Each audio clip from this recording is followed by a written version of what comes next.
Southside.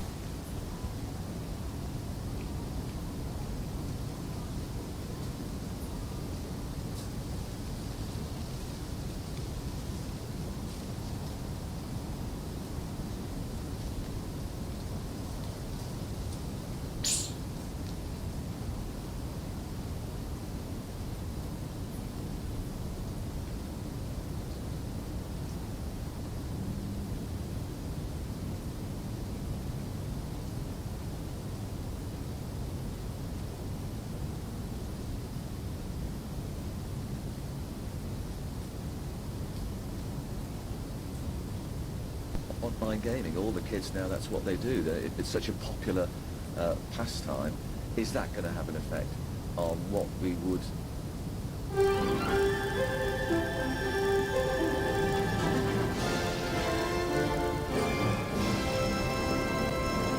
ABC News with Andrew Columbus. Neither major party has emerged with a clear majority in the Tasmanian state election. While the Liberal Party has won the most seats, it's fallen short of the 18 required to govern in its own right. That means Tasmania is likely to have a hung parliament. Labor has refused to concede defeat, while Liberal Premier Jeremy Rockliff says he'll seek to form government, claiming Tasmanians have re-elected the party for a record fourth consecutive term. Senator Jackie Lambie, whose party has a chance to pick up at least one seat, says the Liberals' internet attacks on her party will make negotiation with Jeremy Rockliff difficult. My people asked me over the last few days to ask him, to get it through to him, to remove that URL that was out there and show some integrity over that. He never did that. He hasn't bothered to do that. It's like he doesn't want Jackie Lambie a networking part of the mix anyway. Russian President Vladimir Putin has vowed that all those responsible for staging a deadly attack on a concert hall near Moscow will be punished. The death toll from yesterday's attack has climbed to 133 after investigators found more bodies in the rubble after the ceiling collapsed because of a huge fire. People in Moscow have been queuing to donate blood for the injured, and flowers have been laid at the venue. There's been widespread international condemnation of the assault, for which Islamic State has claimed responsibility. But addressing his nation, Mr. Putin maintains that despite Kiev's denials, the terrorists were heading to Ukraine, where the plot was hatched. All the executors, planners, and those who ordered this crime will be rightly and inevitably punished, whoever they are and whoever directed them. Let me repeat, we will identify and punish everyone who stood behind the terrorists who prepared this attack against Russia, against our people. UN Secretary-General Antonio Guterres has repeated his call for a ceasefire in Gaza after he visited an Egyptian hospital treating Palestinians evacuated from the territory. Mr. Guterres also went to the Rafah crossing, one of the main points for much-needed humanitarian aid to enter Gaza. He says the long line of blocked relief trucks on Egypt's side of the border is a moral outrage. While Israeli Prime Minister Benjamin Netanyahu has declared his country will go ahead with a ground offensive in Rafah to wipe out Hamas, UN Secretary-General says it's time to silence the guns. Palestinians in Gaza, children, women, men, remain stuck in a non-stop nightmare. Communities obliterated, homes demolished, entire families and generations wiped out, with hunger and starvation stalking the population. Nigeria's army says it's rescued 17 students and a woman who were kidnapped 2 weeks ago from a school in the country's northwest. The attack at the Sengaya school in Sokoto came 2 days after the mass abduction of school children in Kaduna, also in the north. Those students are still missing. Britons have called on the media to respect the wishes of Catherine, the Princess of Wales, a day after she announced she has cancer and is undergoing chemotherapy. The 42-year-old disclosed her condition in a video message released on Friday local time. It came after relentless speculation on social media ever since January, when she was hospitalised for unspecified abdominal surgery. Kate has asked for time, space and privacy while she's treated for the unspecified cancer that was discovered after what she describes was major surgery. Many people who gathered outside Buckingham Palace say the media should leave the princess and her family alone. I just feel for them. I think I wouldn't want to wish that on anyone, and I think the whole country, whether you're a royalist or not, should be with them from a humanitarian point of view, and think about how they're feeling, and their children as well. So, yeah, I think it's awful. It really is. To football, and the Sydney Swans have won their first 3 matches of the AFL season after beating Essendon by 30 points at the SCG. The Swans won 19-17 131 to the Bombers 15-11 101.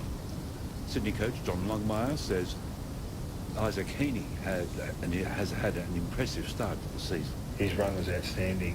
Yeah, he was pretty consistent throughout the 4 quarters, but then still probably got better in the second half as well.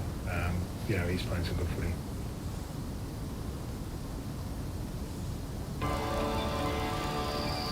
Now on ABC News Radio, a look at the national weather. Rain, showers and storms over parts of West Australia's northeast, the Northern Territory, northern South Australia, northern New South Wales and Queensland. Showers over parts of the eastern seaboard and southeast Western Australia. Gusty winds and showers over Tasmania with a cold front, mostly dry and settled in the south. To the capital city forecast for Sunday, Brisbane 25 with showers, Sydney 26 partly cloudy, Canberra 25, cloud clearing, Melbourne 22, partly cloudy, Hobart 19, a shower or 2, sunny 24 in Adelaide, sunny 29 in Perth, Darwin 33 with a shower or 2. This is ABC News Radio. Now it's back to the BBC World Service.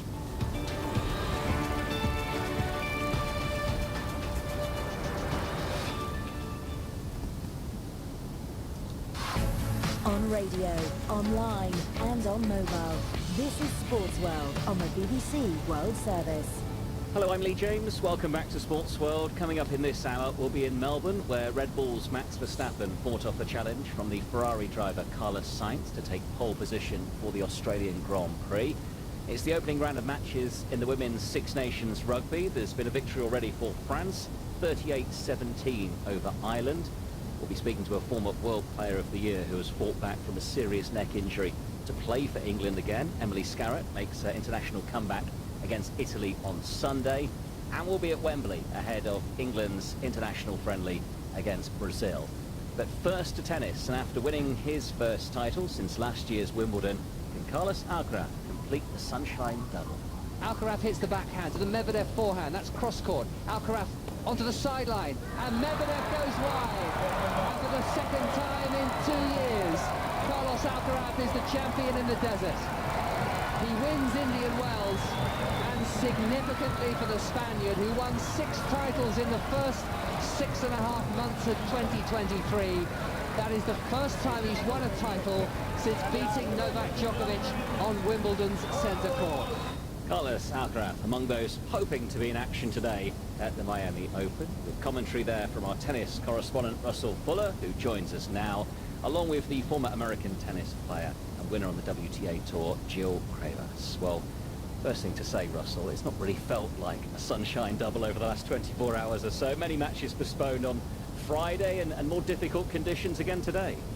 Yes, an unusual double in California and Florida when I was out at Indian Wells. Not too many problems in all honesty, but there were 4 days where there were rain delays, which is very unusual.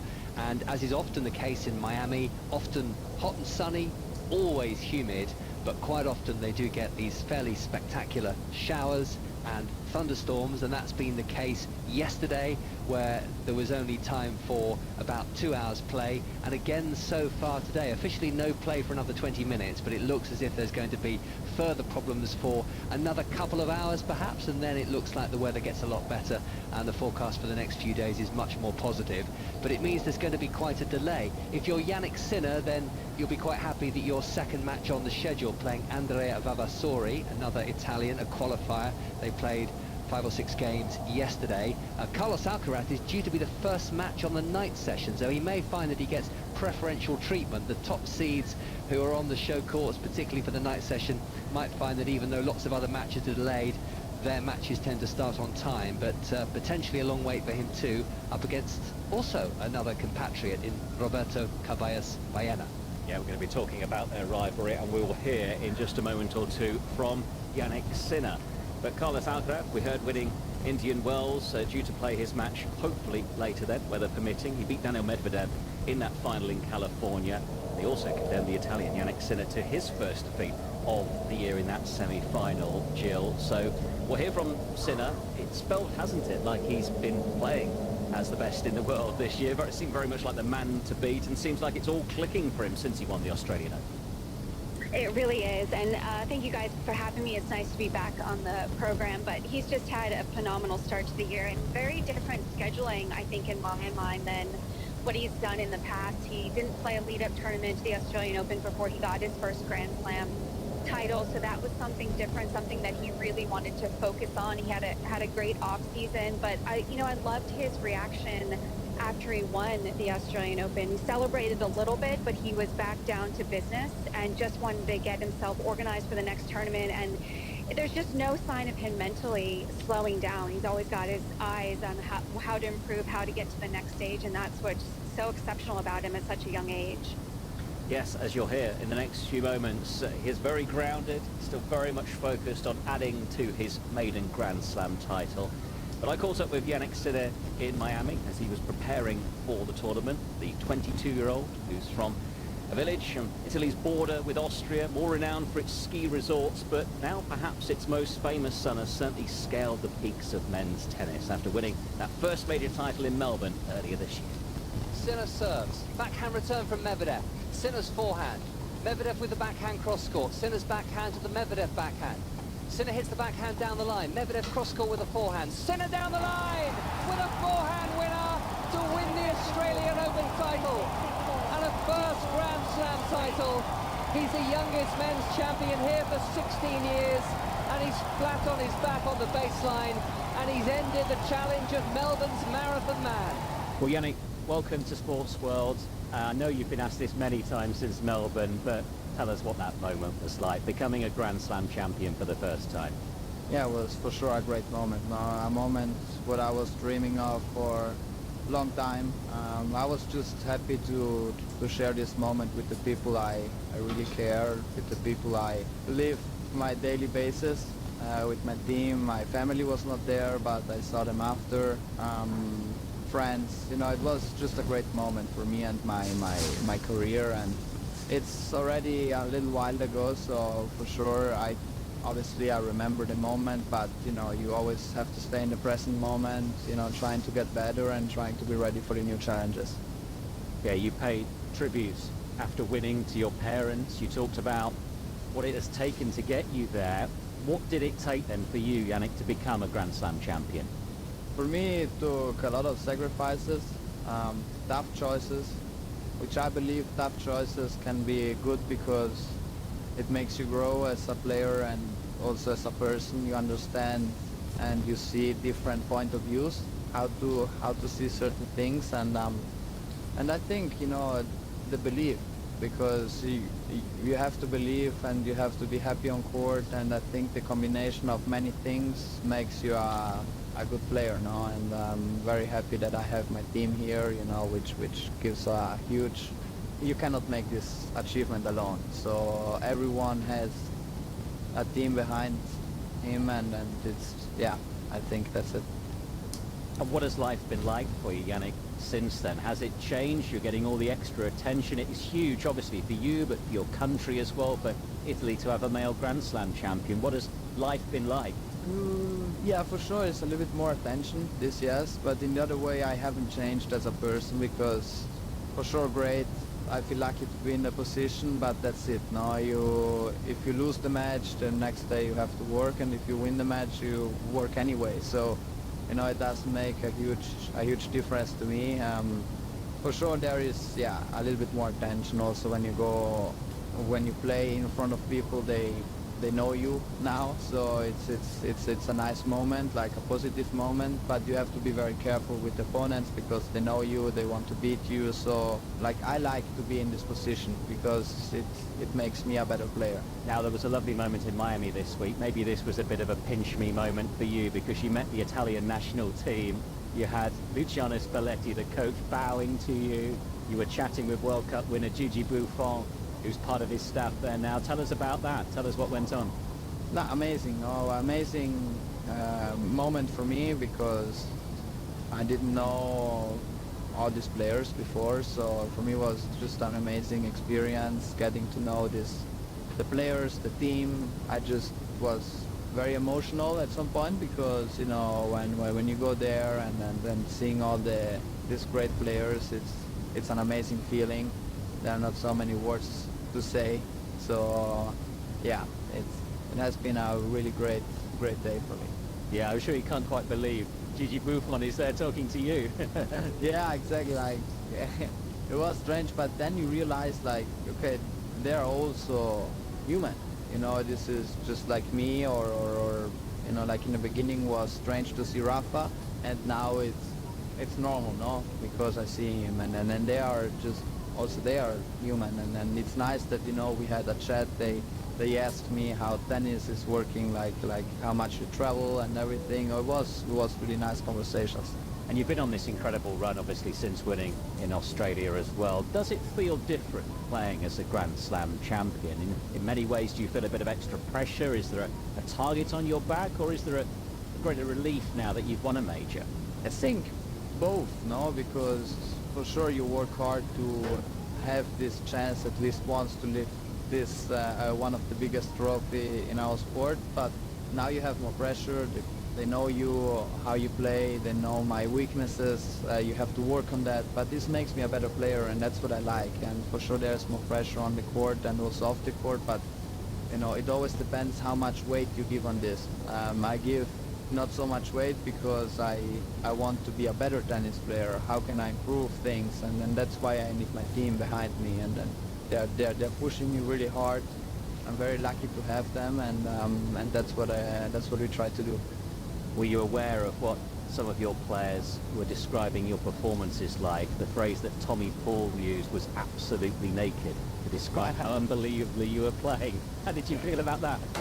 Yeah, it was, in the beginning I couldn't believe what you said, and then after, I read all the rest of the things, so it was, yeah, it's a great sentence to say this, for sure. That run did come to an end at Indian Wells, though, against Carlos Alcaraz. You had another incredible match, though. It's now a 4-4 head-to-head record. What is it like playing Carlos? Do you relish that challenge? Yeah, it's a good challenge, though. It makes me a better player. After the match, you talk, you see what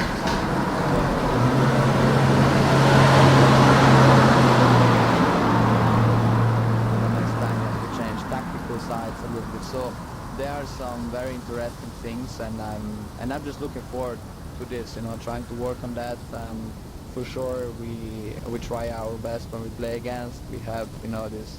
Usually it's always a great match and to play in, but you have to feel prepared for this. And if you don't practice in the right way, you won't feel prepared, and then it's most likely you're going to lose. So until now, at least, we always played some great matches, and it's also great for the fans to see new matchups from us. And not only there are so many great players, and I'm just happy to be part of these players.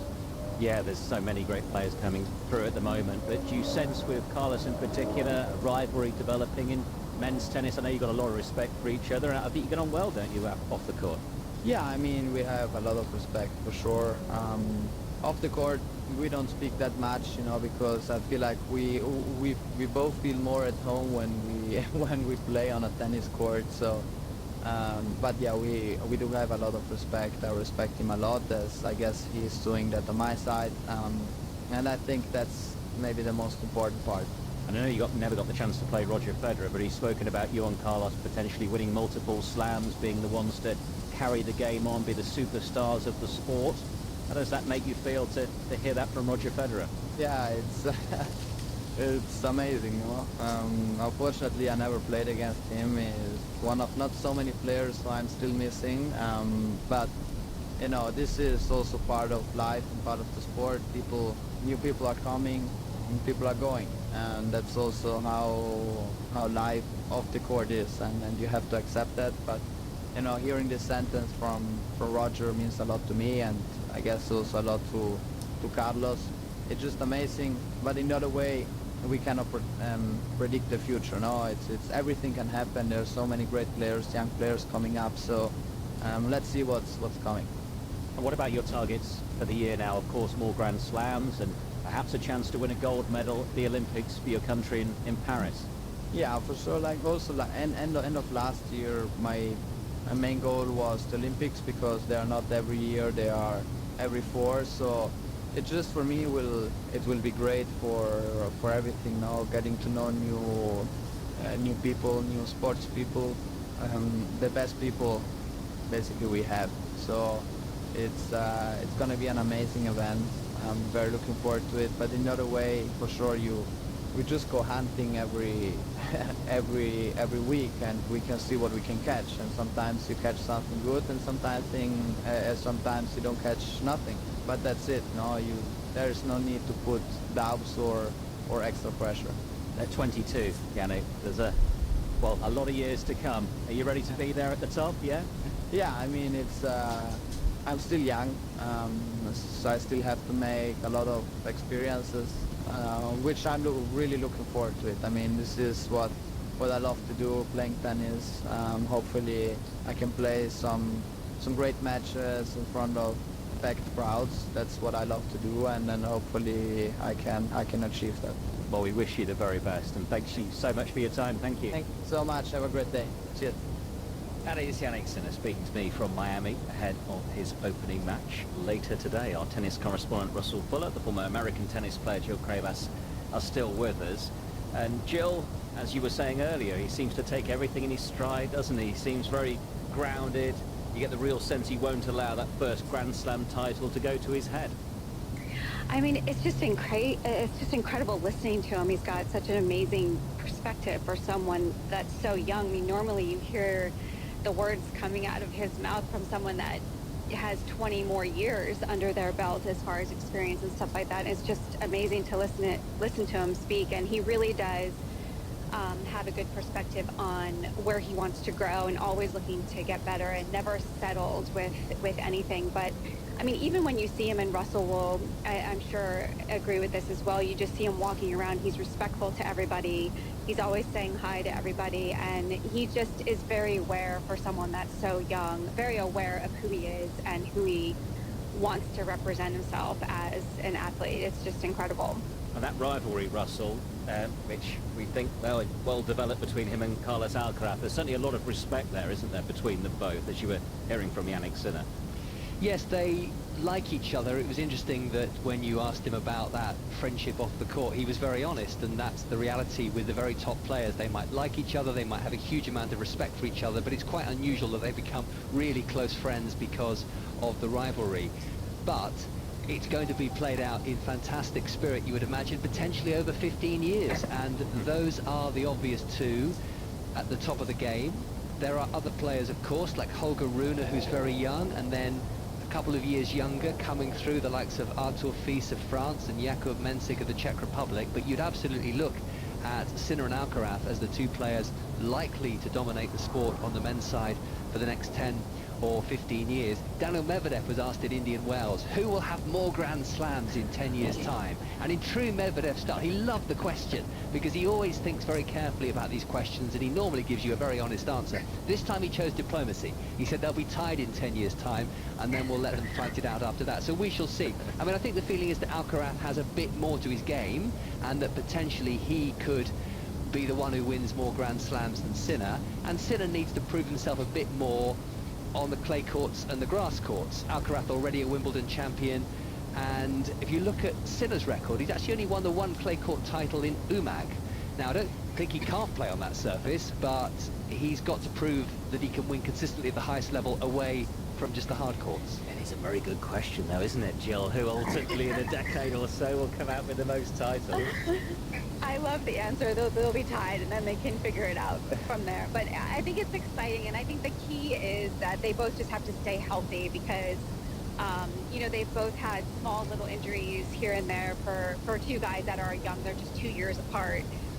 So as long as they can both stay healthy, I think we're going to see tons of matches between the two. I can't believe they've already played 8 times. I was surprised when I saw that for Alcaraz just 20 and Sinner 22. But it's going to be really exciting. And just talking about their games, what Russell mentioned, Alcaraz does have much more all-around game, but then you could also look at the perspective of, you know, that means there's a lot more room for Sinner to be able to grow and to work on, and we already know he has that mindset to be willing to push the limits. So I think we have a lot of exciting matches, more matches between those two. Yeah, just a final one on this, Jill. We've talked for so long and so many years, haven't we, about the rivalry between, well, initially Roger Federer, Rafa Nadal, of course with Novak Djokovic, the big three in men's tennis, and you know, things can move on and change, and here potentially we are talking about a rivalry that could sustain us and we'll be talking about for many, many years to come. I hope so. I hope that's true. And just what Russell said, to throw Rune in there, I mean, he's someone that's very dangerous. And then, you know, the ones that have established themselves a little bit more like a Medvedev, and then you also have Zverev, who's playing well. Tsitsipas always has the game to beat the top players. I mean, there's numerous that we can talk about, which I think makes the men's game so exciting right now. Let's move on to the WTA event that is also taking place, of course, in Miami. And the world number 2, Aryna Sabalenka, started her campaign after what has been a very emotional week, Russell, with a 6-4, 6-3 win over her close friend, Paula Badosa, on Friday. But understandably, the two-time Australian Open champion, you know, playing her match just 4 days after the death of her partner, Konstantin Koltsov, a very, very difficult time for her. Yes, an incredibly difficult thing to do, and she was making a tribute to him by wearing an all-black kit. Her cap was pulled down quite low over her face as well. Actually looked up to the sky before the pre-match coin toss, and decided to play despite the fact that he died in what the police believe was an apparent suicide in Miami at the start of the week. Now, they had recently separated, but they had been together for a number of years, and therefore incredibly difficult for her to play in those circumstances. And your heart goes out to her, because she lost her father Sergei in 2019 at the age of just 43. So she's had a lot of tragedy to deal with in her very short life so far. Yeah, very tough for her. She went through, though, playing that match against Paula Badosa. And another big story of the week is the return of a two-time major champion, Simona Halep.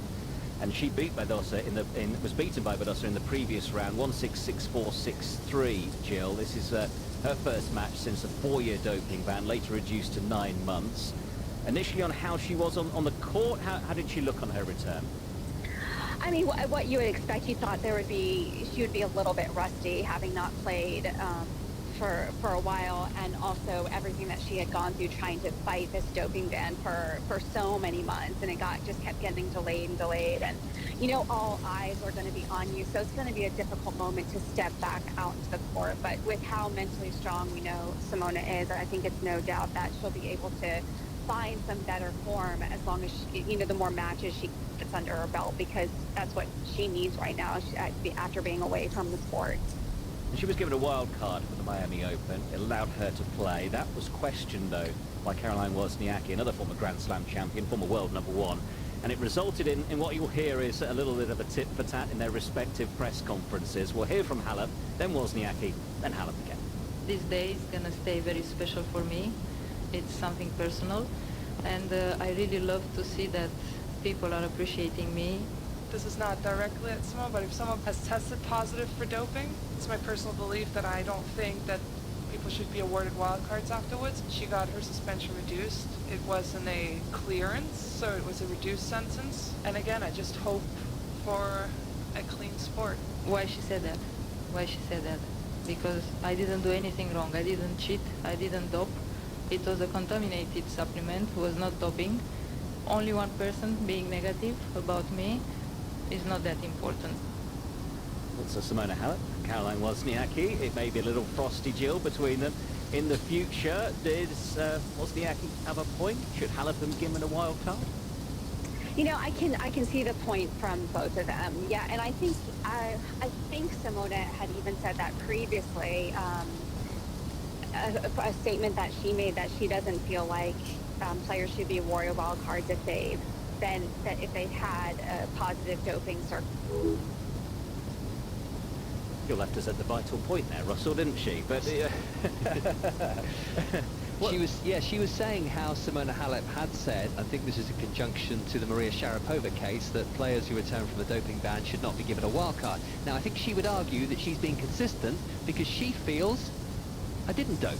Now, she did test positive, and it was because of a contaminated supplement in the eyes of the Court of Arbitration for Sport, but they also said that she hadn't taken as much care as she should have done, and therefore she was still banned for 9 months. I'm afraid in Simona Halep's case, she is guilty of a doping offence, even if it was an unintentional one, and therefore I would argue the same rules apply. And I've always been uncomfortable about players receiving wild cards. I don't think they should be punished for the rest of their career when they've served their time.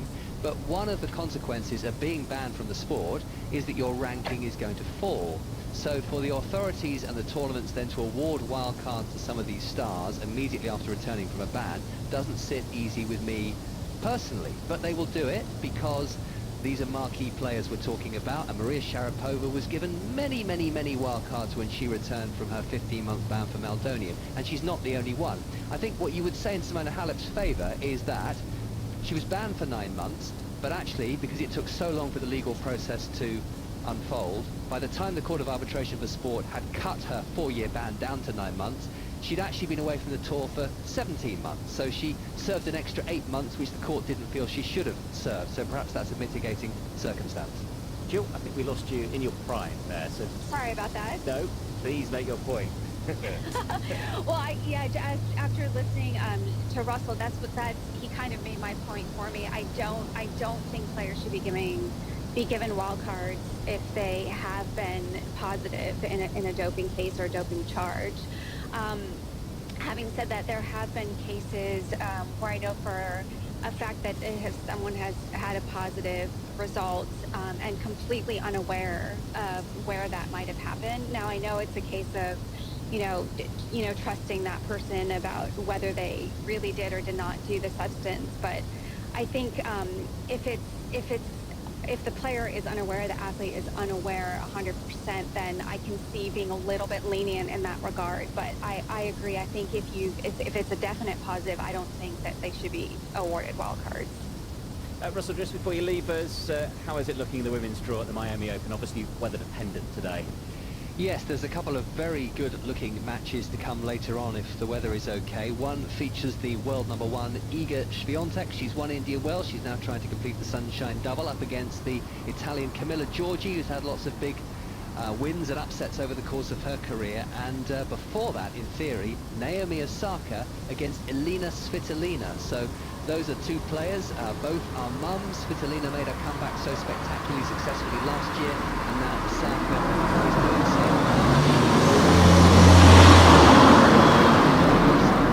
Showing signs of just how good a player she could be once again, but she needs matches because not just having a baby, but she was away from the tour for 15 months and had played sparingly before that because of a number of injuries, because of her mental health and also because of other injuries. So it's great to see her back, and she's building all the time, and that is one to keep an eye on, I think. Naomi Osaka against Elina Svitolina. Yeah, we'll hope we get to see that. We hope the weather clears in Miami. Russell Follett, Jill Cravis, thank you both so much for being with us on Sports World today. Much more to come. We've got the Women's Six Nations, the opening round of matches, and Max Verstappen on pole position for the Australian Grand Prix. After the BBC News now, Jeanette Khalil. Thanks, Lee. Russian President Vladimir Putin has said that all 4 gunmen behind a deadly attack on a concert hall near Moscow have been arrested. At least 133 people were killed when attackers entered the Crocus City Hall on Friday, firing indiscriminately. In a televised address, Mr. Putin called it a barbaric terrorist act and attempted to implicate Ukraine in the attack. All those who were shooting and killing people were found and detained. They tried to hide and were moving towards Ukraine, where, according to preliminary information for them from the Ukrainian side, a window to cross the border had been prepared. The comments have outraged Ukraine, which has strongly denied any involvement. The Islamic State group said it carried out the attack. The UN Secretary-General, Antonio Guterres, has renewed his call for an immediate ceasefire in Gaza while visiting the Egyptian side of the Rafah border crossing. Speaking from there, he said it was time to silence the guns and stop the nightmare, describing the ongoing loss of life as a moral outrage. The authorities in Nigeria say 17 students and a woman who were kidnapped from a school in the northwest of the country 2 weeks ago have been rescued. Here's our Africa regional editor, Will Ross. The governor of Sokoto State, Ahmed Aliyu, said the freed hostages were all in good health. He said the students have been reunited with their families. We're told the army was involved in the rescue operation. What we don't know is whether any ransom was handed over. A senior military commander has promised that people in Sokoto State will now be free from the kidnapping gangs. But in recent years it's become clear that this is a lucrative business and will be hard to stop. New rules have come into force in Australia that aim to reduce the intake of foreign students. They're part of a plan to bring down the number of migrant arrivals. From now on, foreign students will have to pass a tougher English test. And the Italian pianist Maurizio Pollini has died at the age of 82. A native of Milan, he will lie in state at the city's La Scala Opera House, where he frequently performed. The theatre said Mr. Pollini was one of the great musicians of our time. And now let's go back to Lee James, the Sports World. Janet, thank you so much. Let's move on to Formula One now. Red Bull's Max Verstappen fought off a challenge from the Ferrari driver Carlos Sainz to take pole position for Sunday's Australian Grand Prix. Sainz was quickest in the first two parts of qualifying, but the world champion bounced back into the top 10 shootout to take pole by 0.27 seconds. Lando Norris will start third ahead of Ferrari's Charles Leclerc for a grid penalty. Red Bull's Sergio Perez demoted him to sixth. BBC's Harry Benjamin can bring us the details. Max Verstappen starts the third race of the 2024 season, the Australian Grand Prix from pole position. Carlos Sainz in the Ferraris alongside him. The former McLaren F1 mechanic Mark Priestley is alongside me. And Mark, it's been a weird weekend, a scrappy weekend, but it's looking tight, and Red Bull seem like they've got a threat, in particular from Ferrari. They definitely have got a threat. I think we were hoping that threat might come in qualifying as opposed to just now looking ahead to the race thinking the threat's still there. The picture has been slightly tainted all weekend in that we've looked at Ferrari thinking they're by far the more comfortable amongst those top two teams. We keep hearing Max Verstappen on the radio saying, I've got problems with the car, it's understeering, I can't get the brakes working, I'm not quick enough on the straights, moaning all day. And yet when it comes to the lap that really matters, what does he do? He does it again, and he pulls an unbelievable lap out the bag. It was almost matched by Carlos Sainz in the Ferrari, but just not enough. Yeah, back-to-back Australian Grand Prix poles for Max Verstappen. Let's hear from him. Yeah, it was a bit unexpected, I think, today in qualifying, but very happy with Q3. I think both of those laps, they felt really, really nice, and that was very enjoyable. But yeah, it was a bit of a tricky weekend so far, but yeah, we managed to be there at the end, so I'm very happy with that. So Max Verstappen starts on pole. Alongside him, Carlos Sainz. Do you think Sainz can generally fight for the win, at least in the early stages?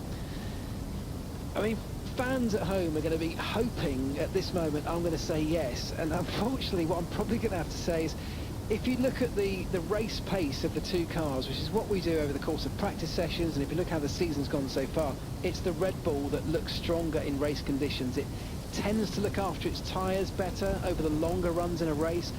And if you take that into account, starting on pole position, he's definitely got the upper hand, Max Verstappen. That doesn't mean that Carlos Sainz can't get ahead at the start of this race. It's always a chaotic Grand Prix in Australia. High chance of safety cars, even red flags. We had 3 of them last year, so I wouldn't want to rule anything out, but the favourite, you'd have to say, from starting at the front, it's got to be Verstappen. Yeah, well, this track was altered a few years ago to make overtaking easier. There's also 4 DRS points around this track. That's the drag reduction system where the rear wing flap can open up on the car when a driver is in a second of the car in front of them. So overtaking could be more of a possibility than in previous years. But that's how the front row looks. In the end, the McLarens looking like best of the rest. Yeah, looking really strong. They've been looking quite strong all weekend long. When we go through the practice sessions, as I said, we're always looking at what the race pace looks like. When they fill the car at fuel, they do longer runs. We're looking at things like how do their tyres degrade? How does that performance, how long does it stay in the car before it drops away? The McLarens, particularly in the hand of Piastri, looked really good. A definite match for Ferrari when it came to race pace, so they're in a really strong position.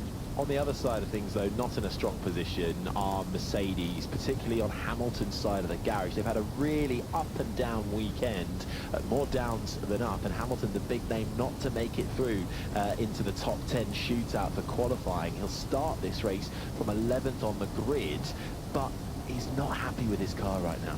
And I think that's the bigger part of this story, that the position on the grid, 11th, yeah, it's not great at all, but it's kind of where they are. More pertinent, really, is the fact that he has been struggling. He's constantly, worrying and complaining, got no answer for the cars in front of him. Even Toto Wolff saying, the team principal saying, this car is so difficult to get into a performance window. When it's just outside, the performance almost disappears, and that's where they find themselves today.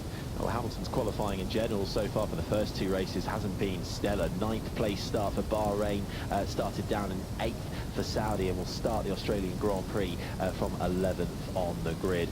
It was also, and it might well be, a tough race for the other Aussie in the field, Daniel Ricciardo. We mentioned Oscar Piastri will start inside the top 6, but Daniel Ricciardo racing back on home soil. He's had some mega results around here in the past, but got a podium years ago, but got disqualified from that race back in 2014. Had his lap time deleted in qualifying for exceeding track limits, and he'll start the race from 18th on the grid.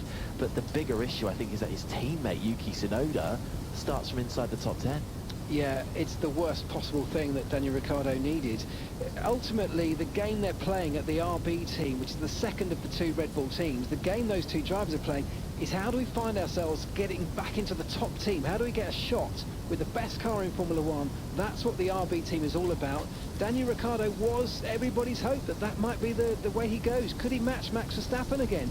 The answer's looking like probably not, and this today is the worst position he could have put himself looking at the long-term future of his career. Yeah, and he was looking really downbeat after qualifying as well, was Daniel Ricciardo. But those were some of the big stories ahead of the Australian Grand Prix. It will be Max Verstappen who starts from pole position, alongside him Carlos Sainz. Verstappen, the reigning champion, going for his 3rd consecutive race win of the season.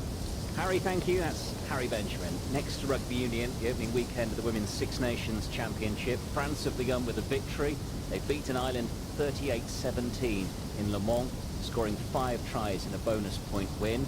Wales are taking on Scotland at Cardiff Arms Park and trailing 10-6 at half-time. Holders England start their hunt for a 6th successive title and 3rd Grand Slam in a row against Italy on Sunday. Captain Marley Packer, the current World Rugby Women's Player of the Year, will earn her 100th cap in Parma, while the returning Emily Scarrett will play at inside centre, having won nearly all of her 108 caps at outside centre.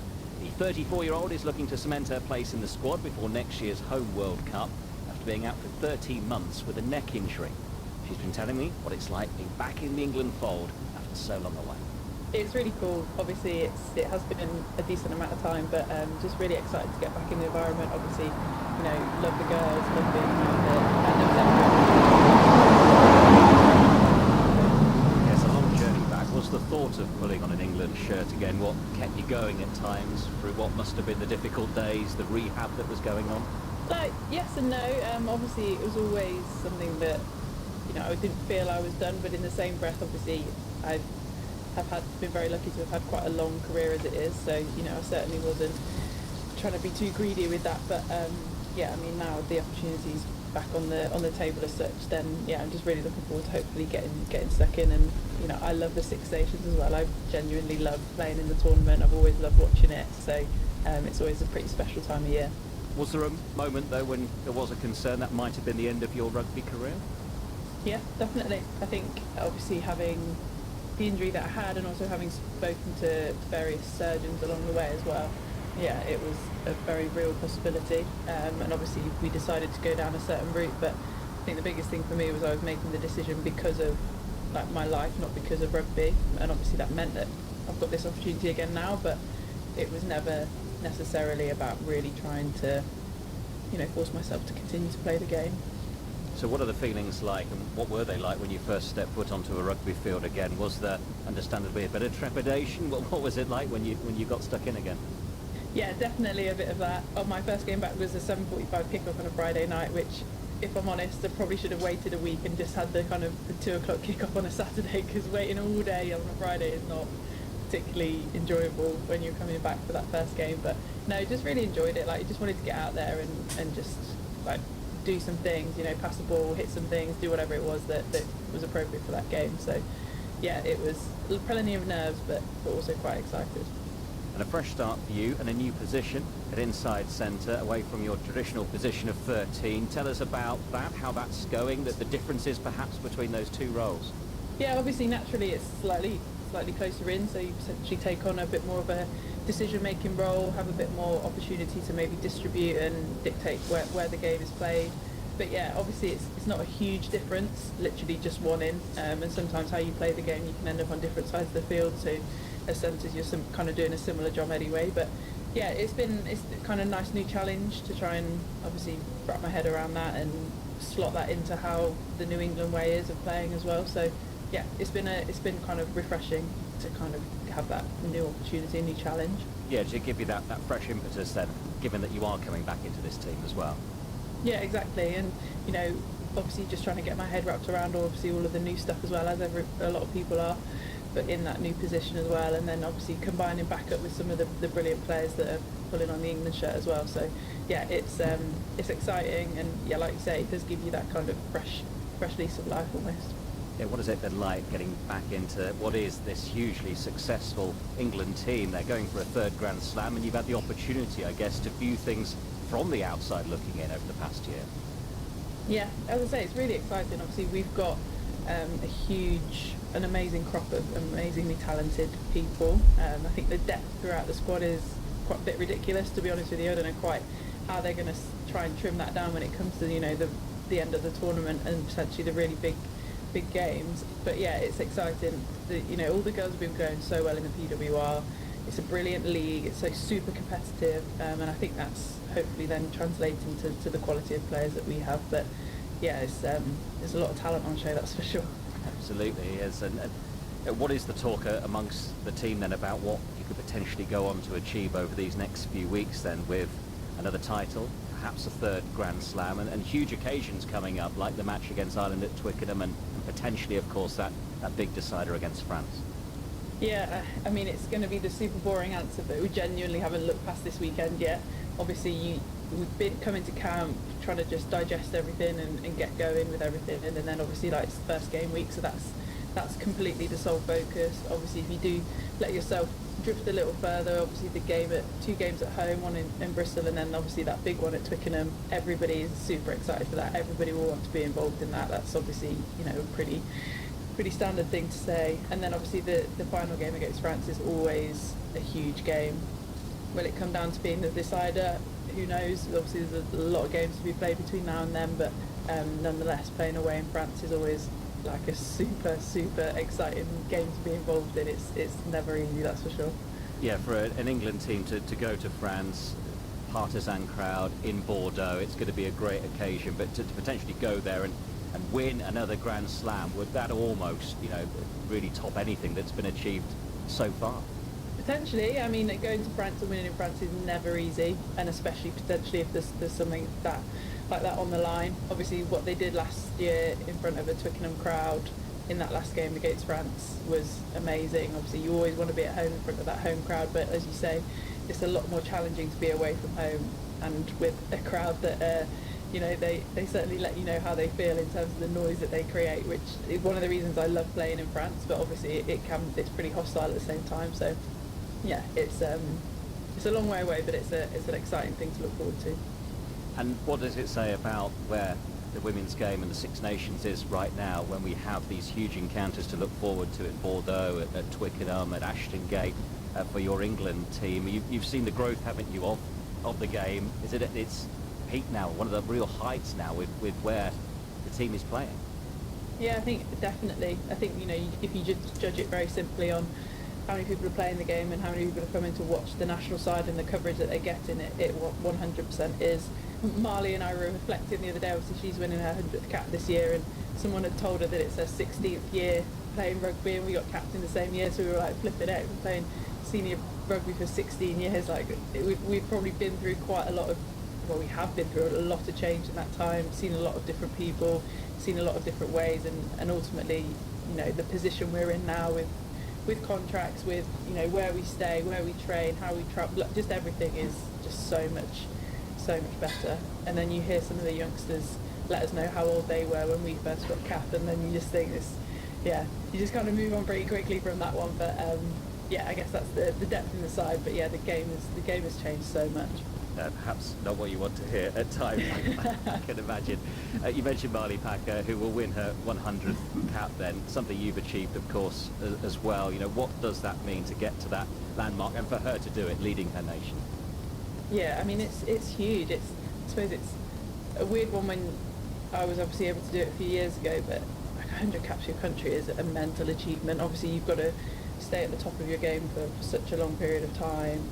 The commitment to that, the dedication to obviously keeping your body in a good place. I think as well for Marley and for some of us, we also spent quite a bit of time playing sevens. So there's also quite a few years in there that she has played that she wasn't getting 15s caps. So, you know, perhaps could have got this a lot sooner had she, you know, played 15s for longer. But yeah, it's an amazing achievement, and as you say, being able to lead her country out on that occasion with just, yeah, it's going to be super special, I think.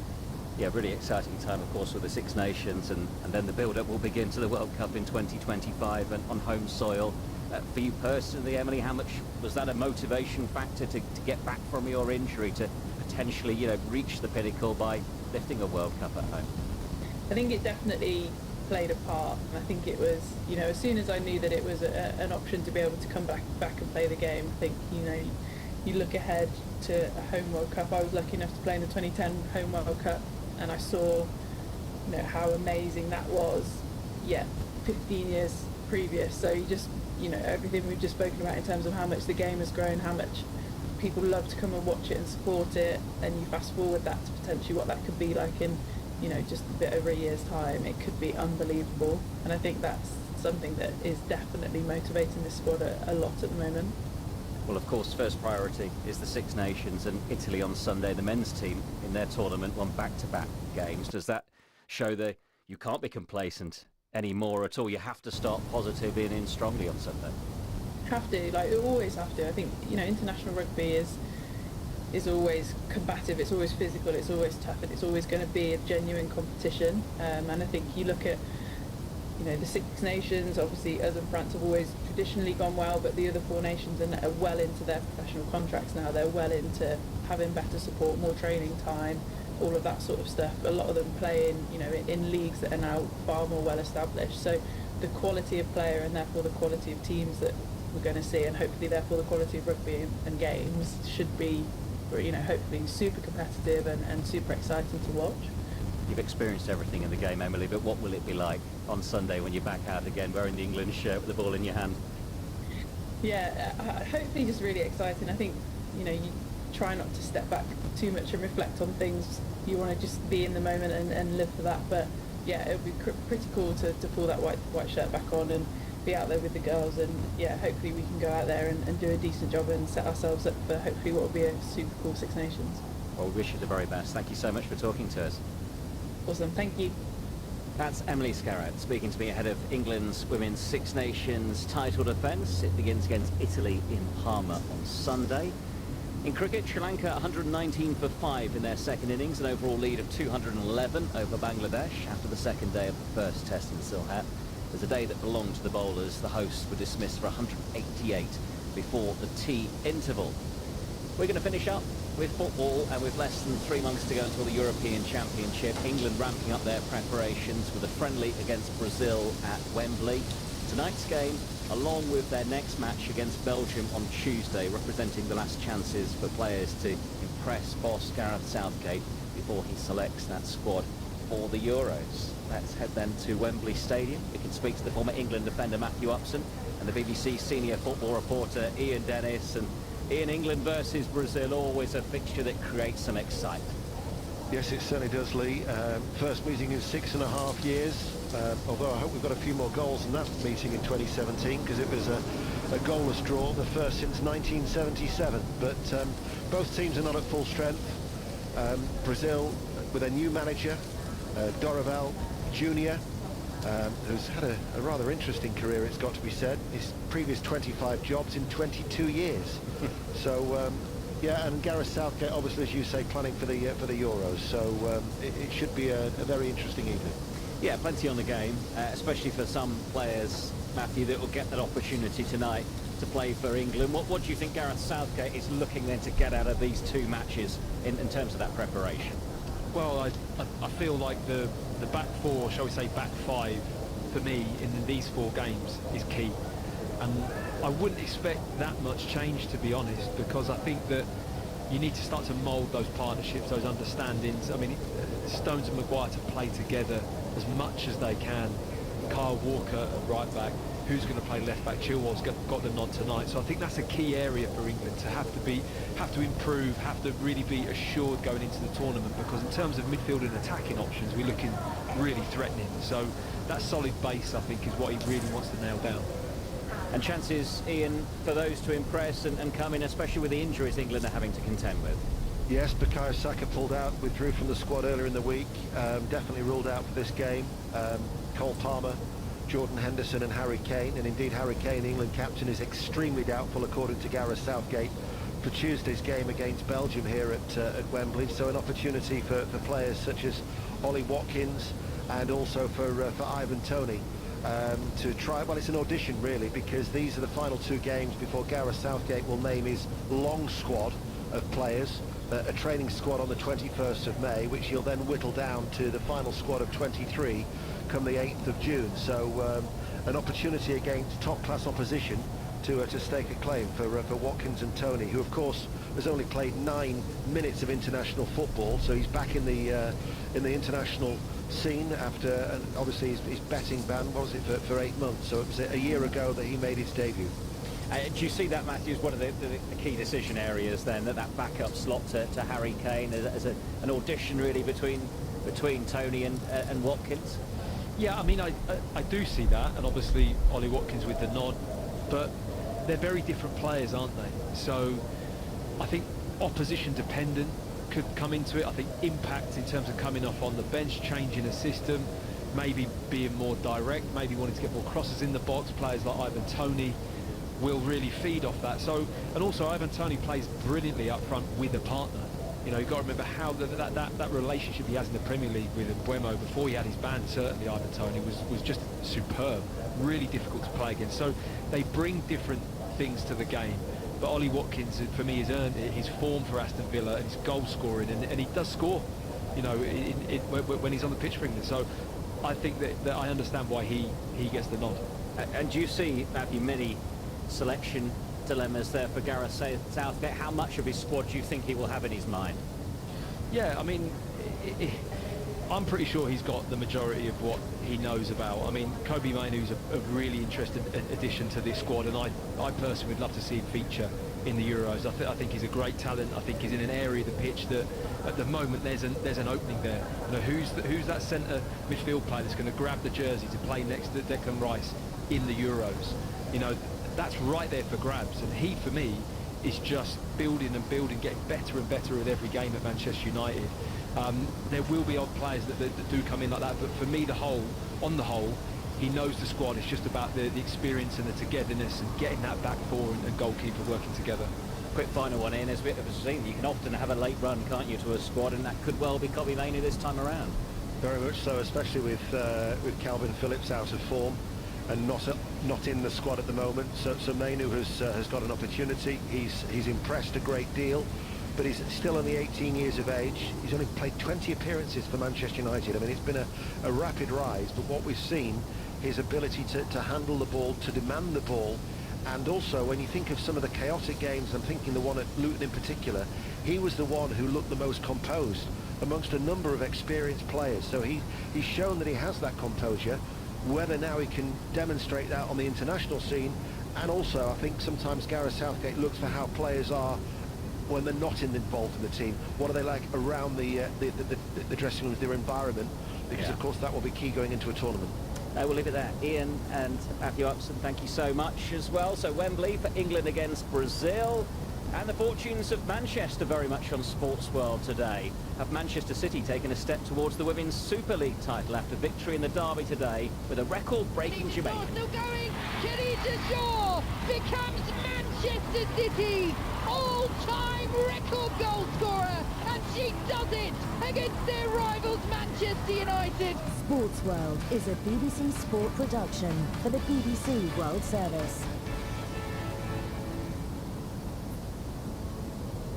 This is the BBC World Service, asking if psychedelic drugs could help in the treatment of mental health conditions. We'll be hearing about the benefits, but also the concerns that widening access to these drugs could have. It is very important that people do this with guidance and do this in a safe place. Magic mushrooms and mental health.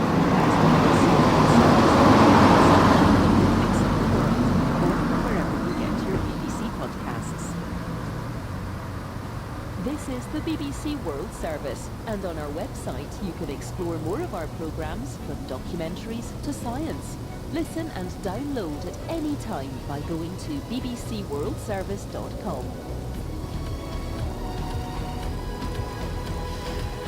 On air, online and on smartphone, this is the BBC World Service, the world's radio station.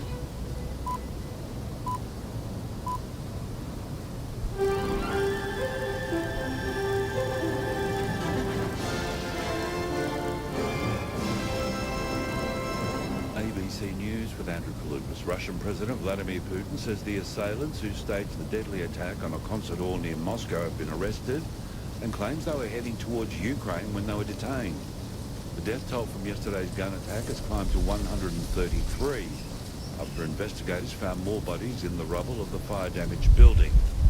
People have laid flowers and candles at the site, while others have been queuing to donate blood for the injured. There's been widespread international condemnation of the assault, for which Islamic State has claimed responsibility. In his first comments on the attack, Mr. Putin has declared a day of mourning and accused Ukraine of helping the attackers, which Kiev has denied. It is already obvious that we faced not just a cynically planned act of terror, but a premeditated mass killing of unarmed people.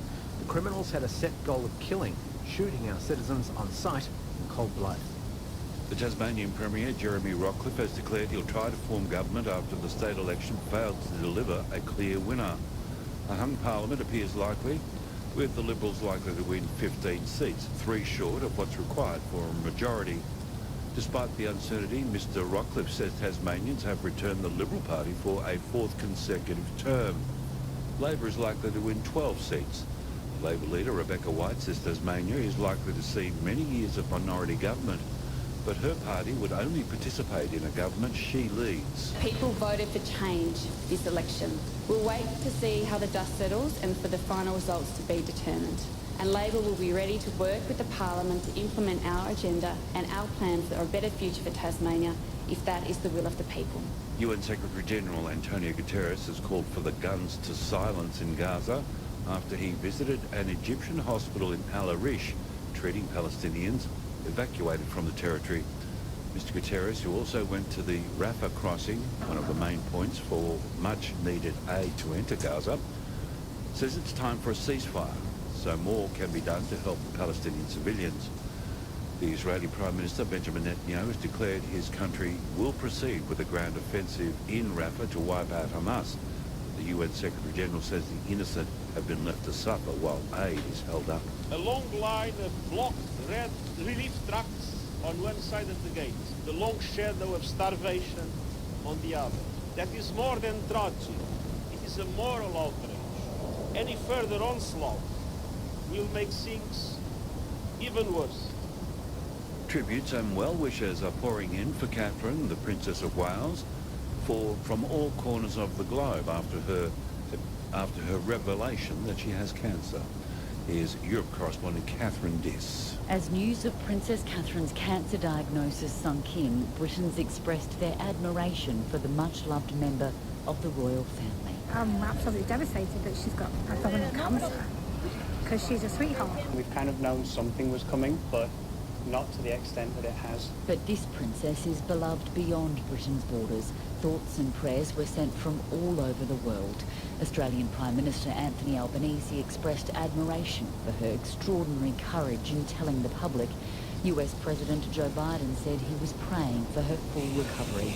Catherine Diss, ABC News, London. To sport, West Tigers have won their first game of the NRL season with a stunning 32-6 upset over Cronulla Sutherland Sharks at Leichhardt Oval last night. The Tigers dominated the match, scoring 5 tries to 1 in front of nearly 16,000 fans. Tigers captain Api Coruscant was the star, helping new coach Benji Marshall record his first victory in charge of an NRL team. Marshall says the players deserve the credit. It feels good for the team. It's not about me, it's about the team, and just for the club on a whole. If I'm being honest, what I saw in the pre-season and how much work we put in was put into 80 minutes tonight, and that's what I'm most proud of, is ask the boys to just follow the game plan for 80 minutes and give us that, and they did it. In the AFL, the Sydney Swans have now won the first 3 matches of the season to go to the top of the AFL ladder after beating Essendon by 30 points at the SCG. The Swans won 19-17, 131 to the Bombers 15-11, 101.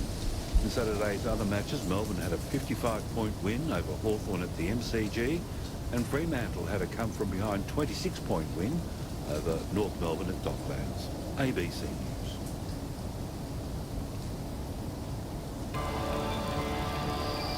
Now on ABC News Radio, a look at the national weather. Rain, showers and storms over parts of West Australia's northeast, the Northern Territory, northern South Australia, northern New South Wales and Queensland.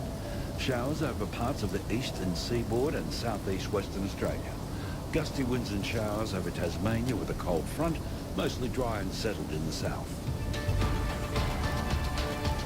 To the capital city, forecast for Sunday: Brisbane 25 with showers, Sydney 26 partly cloudy, Canberra 25 cloud clearing, Melbourne 22 partly cloudy, Hobart 19 a shower or 2, sunny 24 in Adelaide, sunny 29 in Perth, Darwin 33 with a shower or 2.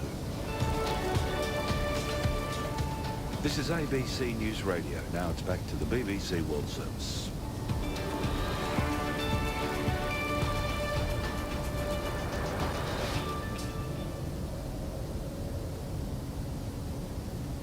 Hello, you're listening to the newsroom from the BBC World Service with me, Jeanette Jalil. Russia says it's arrested all 4 gunmen who stormed a packed concert hall near Moscow on Friday night, killing at least 133 people and setting fire to the building.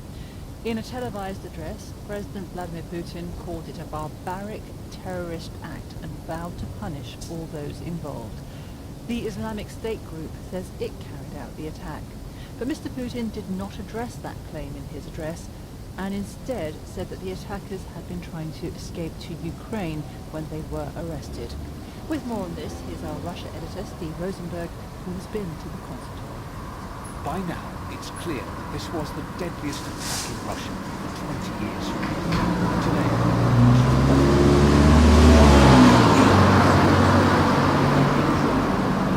in an address to the nation, President Putin vowed that all the perpetrators and organizers of the crime would be punished, whoever they are and whoever is guiding them. He said the 4 gunmen who attacked Crocus City Hall had been arrested. They had been fleeing to Ukraine. Russian officials have been trying hard to link him in some way to a crime for which Islamic State has claimed responsibility. Inside what is left of the Crocus City Concert Hall, workers cleared rubble and searched for more bodies.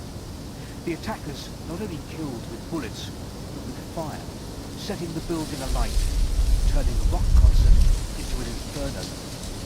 Outside the building, all day long, people have been laying flowers in honor of the dead. Margarita did so. She was at the rock concert when the shooting began, but got out alive. When I got home, I hugged my children, fell to my knees and said, I can't begin to describe what happened there. They were shooting at us. I was hysterical. My husband could barely watch. The children were terrified. They just hugged me. But so many people, never made it home. President Putin has declared Sunday a national day of mourning. Steve Rosenberg, where Russian authorities say they have arrested 11 people in all, including the 4 gunmen. The Islamic State group has released a picture of what it says are the 4 attackers to back up its claim that it was responsible for the concert massacre. But as we've just been hearing, President Putin seems intent on implicating Ukraine. All those who were shooting and killing people were found and detained. They tried to hide and were moving towards Ukraine. From the Ukrainian side, a window to cross the border had been prepared. Immediately after the attack, Ukraine was quick to deny any involvement. Our Eastern Europe correspondent, Sarah Rainsford, who's in Ukraine, says it looks as if President Putin is seeking to pin the blame on Kyiv, despite the claim by the Islamic State group and Ukraine's denials. Well, he certainly seems to be suggesting very openly that Ukraine was involved, if not entirely responsible, yes. And of course he has then come right out and said that Ukraine was opening a window on the border to let the terrorists through as they escaped from the scene in Moscow. Now, Ukraine has been absolutely clear that it had nothing to do with the attack, and that it certainly says this idea of some kind of window on the border just doesn't stand up to scrutiny. We've heard it described to me by the intelligence directorate here. They've said it's absurd because of one basic thing. That entire border area is a front line. There is active fighting there, and there's a lot of Russian soldiers and security agents. And the idea that some terrorists fleeing a giant attack in Moscow would try to escape by running towards the FSB and to Russian military just sounds completely impossible, crazy, unimaginable. But that is what Vladimir Putin is claiming, and that's why people in Ukraine are worried that they're going to have this pinned on them, and that will mean even further escalation of Russia's war on this country. And President Putin also said that all 4 gunmen have been arrested, along with 7 other people. What do we know about these arrests? Not a huge amount just at the moment. There are videos circulating on social media showing some of those captured men, pretty brutal images. There were claims initially that these were citizens of Tajikistan. Some photographs were circulated also by ISIS, which has claimed responsibility for the terror attack. Tajikistan has said that some of the citizens that were originally named were at home and had nothing to do with it. So there's a lot of confusion at the moment about the details. Certainly what Vladimir Putin has said, 11 people detained in total. He claims that includes all 4 who were directly involved in the shooting and the killing of innocent, defenseless civilians. He has promised that Russia will find everyone, find out all the details, and that includes, as far as he's concerned, trying to find out who was behind this attack.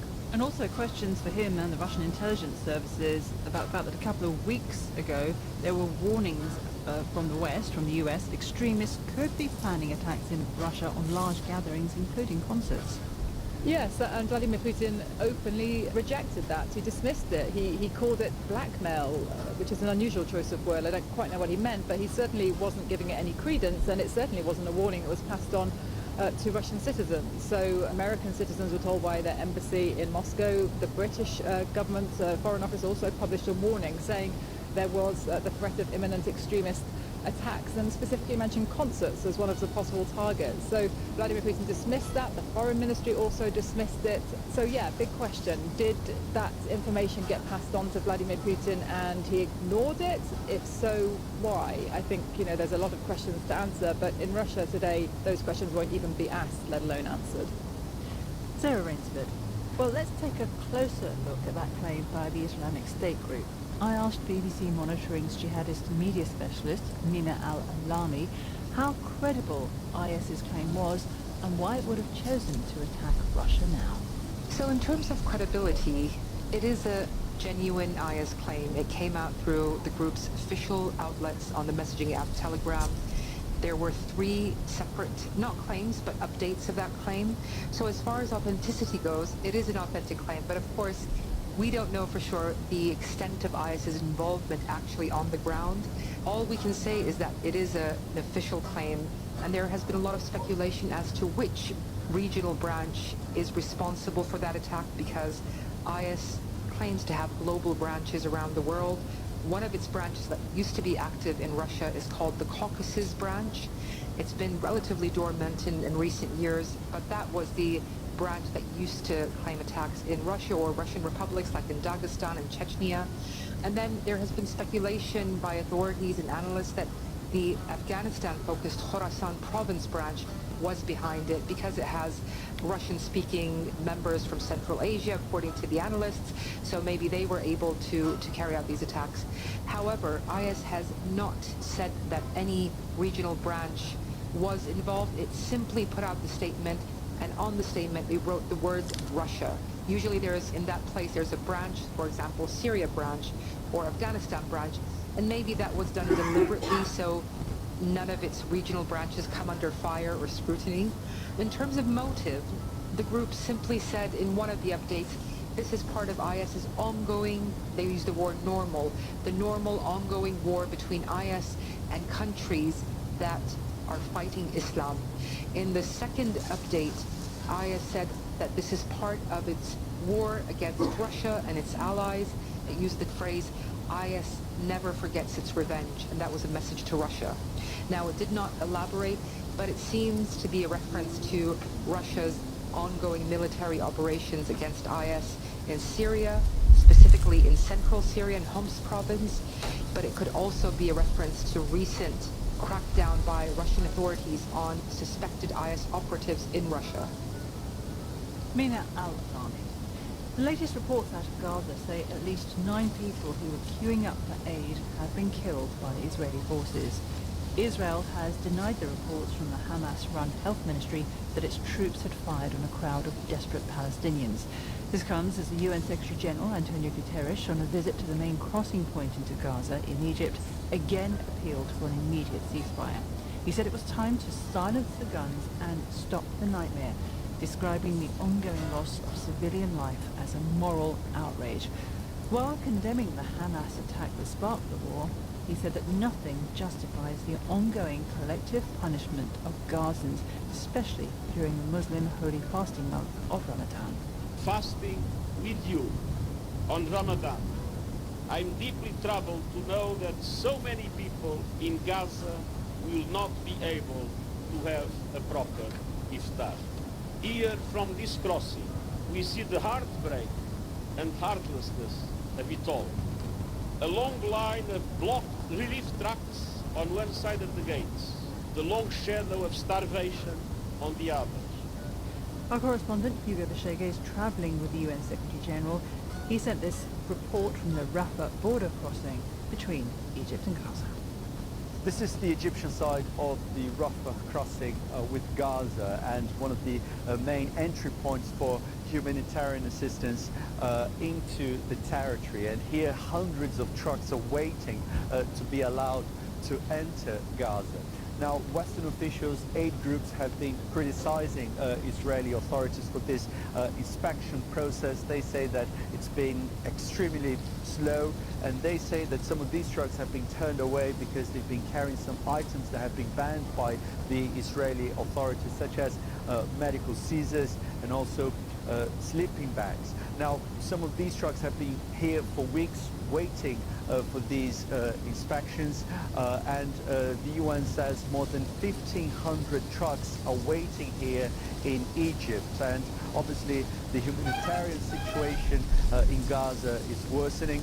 Today, Antonio Guterres is back here, the UN chief. He's again calling for a humanitarian ceasefire in Gaza and for Israeli authorities to do more to allow more humanitarian aid into Gaza. This visit happens just days after a UN-backed report said half of Gaza's population of 2.2 million people faced catastrophic levels of hunger, and that famine in northern Gaza was imminent if there was no pause in fighting and a surge in aid. Hugo Bashega. You're listening to the newsroom from the BBC World Service with me, Jeanette Jerome. Now to some good news out of Nigeria, where 17 school children and a woman who were kidnapped from a school 2 weeks ago have been rescued. The governor of Sokoto State in the northwest of Nigeria said they were rescued on Friday. With more details, here's our Africa regional editor, Will Ross. The governor of Sokoto State, Ahmed Aliyu, said the freed hostages were all in good health. He He said the students had been reunited with their families. We're told the army was involved in the rescue operation. What we don't know is whether any ransom was handed over. A senior military commander has promised that people in Sokoto State will now be free from the kidnapping gangs. But in recent years it's become clear that this is a lucrative business and will be hard to stop. The raid on Sangaya School happened just 2 days after almost 300 students and staff were seized in Kaduna State. They're all still missing. Will Ross. Lil Nas X is only 24 years old, but he's already one of America's most acclaimed and at times controversial rappers. A full-length documentary about him is now being shown at Flair, the British Film Institute's annual festival of gay cinema from around the world. It's the European premiere of the movie called Long Live Montero, a nod to the rapper's real name. Our arts correspondent Vincent Dowd went to meet the men who made the film. Need a boy you can cuddle with me all night. Give me one, let me long, be my sunlight. The former Montero Hill, born in Georgia, has become a star worldwide as rapper and songwriter Lil Nas X. He has millions of followers online. I wonder if you got the G or the B, let me find out. He came out as gay when he was 20. The film the BFI have premiered in London is in part a record of Lil Nas X's huge energy on stage, but its makers say it's much else besides. My name is Carlos Lopez Estrada. I am one of the 2 directors of Lil Nas X, Long Live Montero. We knew that we were going to capture a coming of age of sorts, so we were just there to see how an artist goes from being sort of like an intimate bedroom artist to being this sort of like very, very public performer. That's the intention of the doc, to capture that magic, that moment. Some people think my music is dope. Some people see me as like this satanic devil. When I was a kid, my sexuality was just like the elephant in the room. I started getting bad like anxiety attacks. Coming out was very important to progress. The co-director is Zach Manuel. He shot some of the extravagantly produced concerts, as much theatre as music event. I think his audience is anyone who struggled with their identity or had struggles with expressing themselves as honestly and as truthfully as they want to. His audience is black queerness in the American South. And there's like an entire legacy of black queer artists from the South that at different times in history have been like washed over or have been like pushed back into the closet. It gives people kind of someone to look to say, my story matters. This is my truth as well. The film talks to those fans. Lil Nas X made me realize that in order to love myself, I have to love the parts of myself that I fear. All my life, I was trying to be perfect. I thought that being perfect would make up for this one flaw. It took a lot to realize that who I was and who I loved was not a flaw. Is he about to hit him with the high, I know?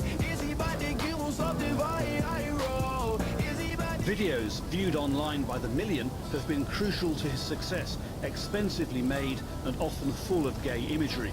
But the most recent, J. Christ, was too much for some Americans who identified what they regarded as religious mockery and the sexualization of the sacred. Lil Nas X posted online an apology of sorts. I knew like there would be some upset people or whatnot. You know, religion is a very sensitive topic for a lot of people. It was literally me saying, oh, I'm back like Jesus. Like that was like the whole thing. I'm not the first person to dress up as Jesus, and I won't be the last. I told you long ago on the road, I got what they waiting for. Long Live Montero is an insight into a performer whose music and mastery of social media promise a long career. But filmmaker Carlos Lopez Estrada says Lil Nas X's fans see him as more than just a music star. Because of his story, because he's a queer black man in a world that still isn't fully open to acknowledging the existence of queer black men, he's really taking this responsibility to be as open and as vulnerable and as honest as he can about his identity, about his struggles, and I think he just became this icon of radical vulnerability, radical honesty, but I feel like he matters in a very profound way to a lot of people. so I don't clear up rumors. Hey, where's y'all sense of humor? Filmmaker Carlos Lopez Estrada, ending that report by Vincent Dowd. It's not often that a humble vegetable becomes an issue in a national election. That's what's happened in India, the world's largest exporter of onions. The authorities in Delhi have just announced an indefinite extension of a ban on onion exports, a move that is likely to increase prices in some overseas markets. Well, joining us is our South Asia regional editor, Ambrasan Ethirajan. And Ambrasan, traders say that the price of onions is actually falling. So is this a political decision, given how much the Indian Prime Minister, Narendra Modi, wants to win decisively in the forthcoming elections? Well, what traders would see this as a political move because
Friday have been detained.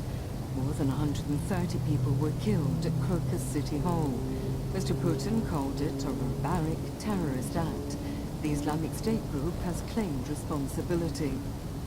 The UN Secretary-General Antonio Guterres has made a renewed call for an immediate ceasefire in Gaza. Speaking from the Egyptian side of the Rafah border crossing, he said it was time to stop the nightmare. Australia has introduced new rules to reduce the intake of foreign students. Migration to Australia has risen sharply since the end of the COVID pandemic and has become an important political issue. Islamist militants in Somalia have detonated several car bombs during an attack on a military base south of Mogadishu. There are reports of heavy fighting. The authorities in Nigeria say 17 students and a woman who were kidnapped from a school 2 weeks ago have been rescued. The governor of Sokoto State said all were in good health and had been reunited with their parents. A Russian Soyuz rocket is heading to the International Space Station, carrying a Russian, a Belarusian, and an American astronaut. 2 days ago, the mission was aborted only seconds before liftoff from Baikonur in Kazakhstan. New research has found that queen ants eat their sick offspring to protect the colony from disease. Scientists at Oxford University say their findings provide insights into the evolution of filial cannibalism. The Italian pianist Maurizio Pollini has died. He was 82. His body will lie in state at Milan's La Scala Opera House, where he frequently performed. The theatre described him as one of the great musicians of our time. BBC News. This is the documentary The Cultural Frontline from the BBC World Service. Back in 2012, parts of New York City were devastated by floods. People died. The city came to a standstill, including the stock exchange, and the damage cost almost $20 billion. I think all of us obviously have been shocked by the force of Mother Nature as we watch it on television. At the same time, we've also seen nurses at NYU Hospital carrying fragile newborns to safety. We've seen incredibly brave firefighters in Queens, waist deep in water, battling infernos, rescuing people in boats. I'm Razia Iqbal, and today we're going to meet the Danish architect Bjarke Ingels, who is responsible for the Manhattan Flood Project, designed to tackle the impact of climate change.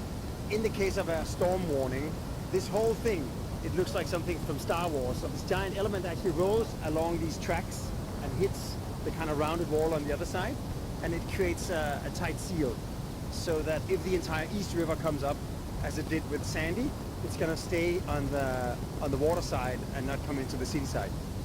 I moved to New York a few months ago, and the apartment I live in, I chose precisely because of the panorama it gives me. I get to see Central Park on the east side, I get to see the Empire State Building, and as I move around to the west of New York, there are two buildings that are fairly new in this city, both of them designed by Bjarke Ingels. One's called the Spiral, and the other is called Via 57, which overlooks the Hudson River and is like a knife slashing its way through the Hell's Kitchen area. And here we are, just 6 blocks away from my apartment, and I'm standing in front of Via 57. It's an entrance to Manhattan via 57th Street. It's a funny thing, you think that New York will never surprise you in terms of its skyscrapers, and then a building like this rises up, and it's not a skyscraper, it's tall, but it's a triangle. So how does that work as a residential building? Hi, thank you. We're in the courtyard now. It's like a kind of oasis of green, even though it's winter and the trees are bare, there's still quite a lot of green. It's funny, you see a kind of triangle of sky, as well as the triangle of the courtyard. And as you get to the end of the courtyard, it's like the building just divides. It is one edge of the pyramid, and you get the most spectacular view of the Hudson River and New Jersey on the other side. Wow. Although I can see the traffic on the highway and hear it, obviously, There is something so magical, even on a grey day like today, emerging out of glass and metal and concrete and just seeing a stretch of water. You live in this building. How long have you been here? 3.5 years now. Why did you want to live here? Great amenities, great apartment size, and just an awesome view of the city. It stands out as the skyline. That's also a big reason to live here, and everybody knows this building around here for sure. And do you know who designed it? I've looked it up, and I've seen who designed it, but I cannot remember the name. I have to. Thank you very much. Just getting into a taxi now to go downtown. We'd like to go to East 23rd Street, Stuyvesant Cove Park. I'm from the BBC, and we're just recording a program about the city, about a particular architect. You were talking to me. Sorry? Frank Gehry? No, not Frank Gehry. That's so interesting that you know Frank Gehry's work. So you're interested in buildings? Oh, yeah. Well, we got into the right taxi. We've come out of the taxi now, and you can hear the ubiquitous sirens of New York. Sometimes I think the entire city is in peril. We've come to FDR Drive North. It's the part of the city where all of these flood defences are being built. Let's see what's going on. Hi, I'm Razia Iqbal. Hi, the Arcane Ghost. Hi, Jeremy C. Great to meet you. On what feels like a really quite grim grey day, and we're by the river on the edge of Manhattan. So, Bianca, tell me exactly where we are and what we can see. Yeah, I mean, obviously we're looking at across the East River at Queens, and I think behind us you can hear the Franklin D. Roosevelt elevated highway.